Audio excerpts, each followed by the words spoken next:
From Cornwall to Birmingham and Johnston and Bexhill, here's Ruben Spire on the radio.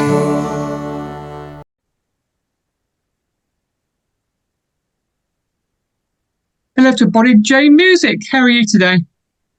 I'm right. I'm just touching that little thing on the screen there. That's that really go away. I'm fine, yes. Just got over a bit of cough, which keeps rearing its ugly head. Anyway.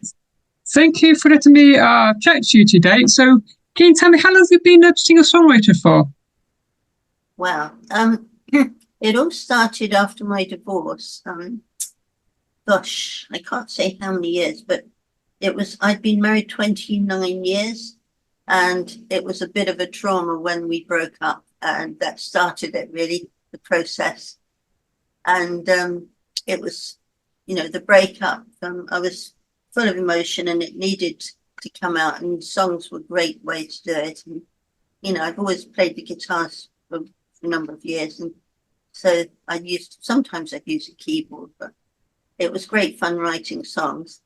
And then I'd go and get them recorded, and so I started an infatuation with the sound engineer, which a lot of songs were about at the beginning. And I think I must have written about 50 songs in that first year, and then it kind of, life calmed down a bit. But, my ex-husband's 70, we're on good terms, good friends, but he's got a girlfriend of 36, which is the age of my oldest son. I don't know whether it was one-upmanship, but I started dating. I was 48 at the time, and I started dating someone of 24. And we went up for 9 years. Then I realized it just wasn't working anymore. And I wrote this song called Crazy because it kind of suited the situation. And it was a bit of I think I wanted, I'm trying to remember the synth. I wanted a retro sound, and it's a good track. It's not my normal, I don't know, I've done dance tracks and ballads. The romantic ones are usually ballads, but this one's quite a crunchy guitar and a Gary Newman synth I particularly wanted. Because when I go to the sound engineer, I always, say what tempo, what instruments, and get it where I want it. And sometimes they're great and sometimes they need a rework. So my Christmas song, I've kind of reworked it because I wrote it a number of years back, and it sounded a bit too retro. So I've kind of slowed it down a bit. So hopefully it will be slightly nostalgic, but not too retro. Yeah. I'm going to take you back to 2011. So can you tell me song that you wrote called Your Eyes? Oh, Your Eyes. Yeah, that was probably about the sound engineer, actually. He had these beautiful black shiny eyes. And I really, when he kind of flashed those eyes, I just thought, it's about feeling when you see someone that you felt you've known them for years, or, it's like, it's about living in a past life. Babe, I must have known you in a past life long ago when we were both lovers. The feelings overflow. I just wrote it, because I had this strong feeling that we had a connection, probably from a past life. I'm very spiritual. I believe the spirit never dies. So we're always coming back here. And it's comforting, if you lose a loved one and you know that the spirit's intact, which it is, it's electricity, it doesn't go away. But yeah, so I actually did an album of spiritual songs, sort of songs of comfort, actually, because my new husband, he sometimes is asked to take funerals, and so I write personal odes for him, and I put music to some of them, and they've been played in crems, so I thought I'd do this album of songs for, songs of comfort. And I guess I sent you one through, which is just called Spirit in the Breeze. But I've got a lot, the one about Dancing with Angels was because he had this lady who was always dancing with her husband, and he passed away. And she was, you know, she dreamt that she saw him. So I thought I'd write this. I had this awesome dream. You were here with me, dancing with angels. It's quite a nice song, and I do believe people do meet up again. But there we go. Not everyone does. So, can you tell me, because your music has been in some films, so can you tell me all about My Valentine? Oh, that was kind of it was a bit of a funky version of a song. They wanted it, that vibe, and it's really in the background. I wanted it to be in the foreground, but they just wanted music for the background, so that's how it is. But I took the same kind of melody for my Christmas song because I thought, you know what, I could come and be my Valentine. Let me sit on your knee, and it would work the same as the Santa Claus. So I just did it because they asked for this song at short notice, and I thought, okay, let's get the song. A couple of times I've been asked to do a song for a film. One of them I did, I sent through to you, it's called Measure of Your Love, and that one I wrote because they wanted to make a soundtrack for they're doing a remake of the old Flying Dutchman, which is a haunted love affair about this man who's cursed to sail the seven seas for eternity unless he found someone who was prepared to die for him. And I watched the old black and white film, and I thought, the next day I wrote the song, and I had it recorded within 2 days. And then they didn't even go ahead with the film. But I thought, well, I love the track anyway. So it probably should be a Bond film, really, that track. So can you tell me, one of your songs was played at a wedding. So can you tell me more about Special Day? Oh, that actually we played at my wedding. We went to Jamaica. And because I lived in Chelsea at the time, quite a few people came because they can afford it. But yeah, it was lovely because that one and the Measure of Your Love, which is the haunted love song, were played there. And everyone, it's a very soothing wedding song, and it kind of worked very well. I wrote it before that, really. I should get it on the Sandals playlist, really, because it was. I was looking where we should go for honeymoon, and I suddenly saw 3 weddings, and I thought, wow. When you think how much my son's just got married, and I won't mention how much that cost. It's shocking price. So can you tell me more about your first album that you released called Black Ferrari? Yeah, Black Ferrari was about the first song I ever wrote, and that is kind of fiction, but I always used to introduce it when I went to open mics. And I used to say, I wrote this song after an incident that happened on the way home from work. And then I'd switch on this Eurobeat on the keyboard, and I'd do the chords. And it was, I'm driving back home a little after 7 when I first caught sight of a little piece of heaven. Had a hard day's work, couldn't wait to get home. When right alongside me came this baritone, and it's high pitched. Who's that man singing loud and so low in his black Ferrari with his open window? It's quite a fun song, and it's kind of the Eurobeat goes really well with it. And so the songs on that album are all quite poppy, and Crazy's on that album as well. They're more sort of lively, not my current genre. I'm doing more peaceful ballads now.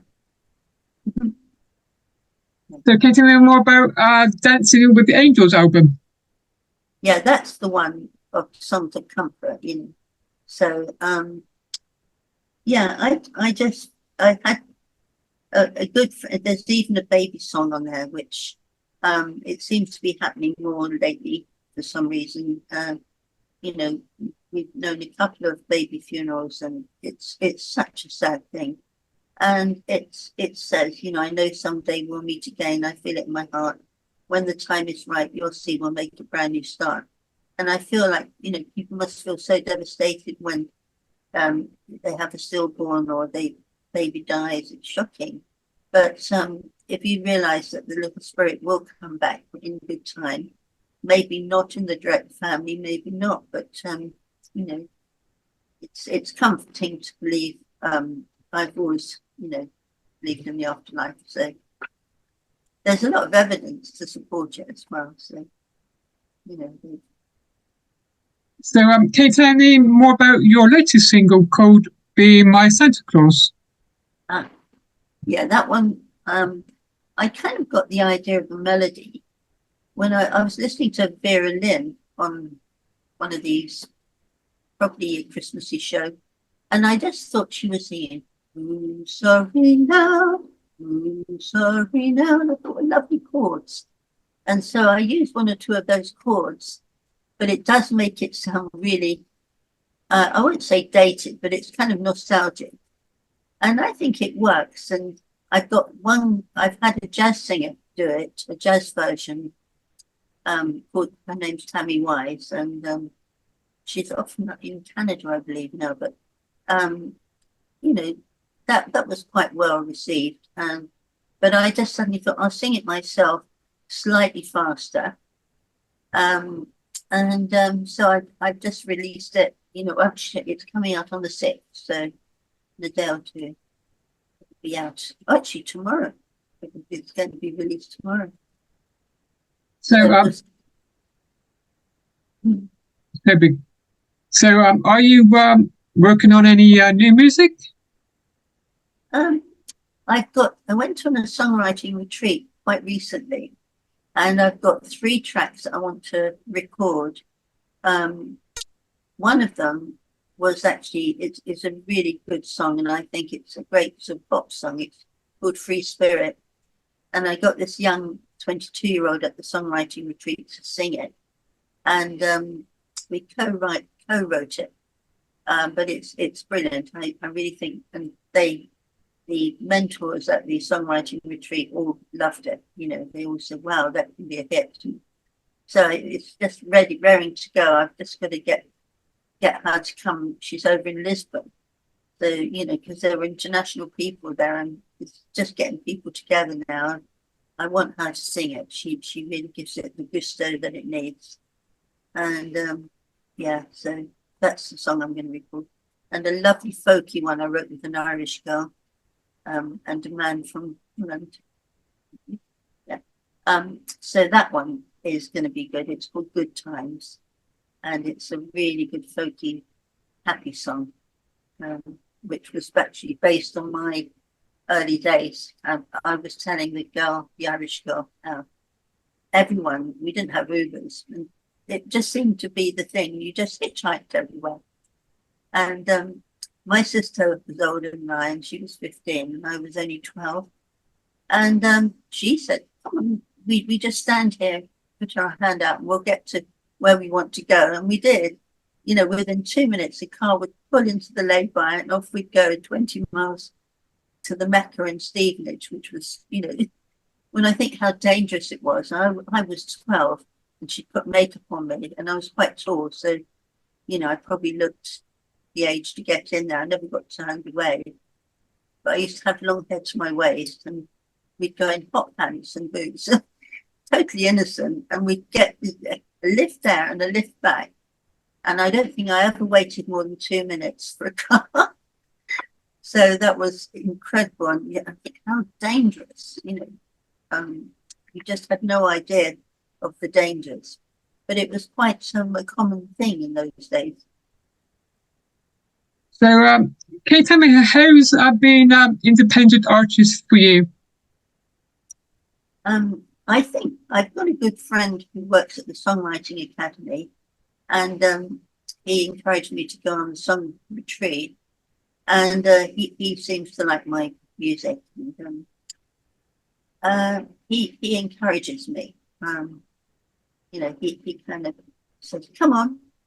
So he's putting it up on TikTok and all the platforms, and we'll just see how it works, because it went down well at the local town hall when we did the cabaret, and people all came home and said, oh, we love the song, So, it's hopefully it will go somewhere. I mean, I think I'm not one of those really intensely trying to do something. I just hope people like it. And you'd think that there's people get fed up with playing the same Christmas songs every year, so hopefully they'll realise it's a bit of fresh air, you know. And finally, can you tell my listeners where can they find you on social media? So my website's bonijane.com, and I guess that's the main thing. There's quite a few YouTube videos. I wouldn't say they're all great because, you know, we tend to put things on YouTube. You know, I just sit there with the guitar, try out a song, put them up, and then you think it's there forever. You know, you can't get rid of it. So, yeah, I think bonijane.com. I don't work on my website like I should. I should update it with things I've been doing, and you know, I'm not terribly technical. When it's open, I can do stuff with it. But, you know, just I guess. Yeah. Thank you for letting me interview you today. Thank you. And you know, I think it's lovely that you're a community radio station where people, you know, it's real people. And I'd say if I've got a chance to give a tip to anyone listening, I would say try and forgive, because people carry things around with them and it doesn't help them. You know, it's about just letting go, never hold on to anything. So that's my tip for a happy Christmas. If you've got relatives or someone who's said something that's hurt you, just let it go. Because people say hurtful things in a moment of anger or one reason or other, and they probably live to regret it. But I think that's our challenge in the lifetime, is to learn patience and forgiveness, and you know, and often we're given members of our own family who are the most challenging of all, and I think we're given them for a reason, to teach us either patience or whatever it is. So I think that's my tip. Enjoy the rest of your day. And you, and thanks for, you know, putting me on. And if you want to play any of the songs, I'll be happy. You've got my permission. I certainly will do. Thank you. Okay. Lovely. Goodbye. Bye. Goodbye.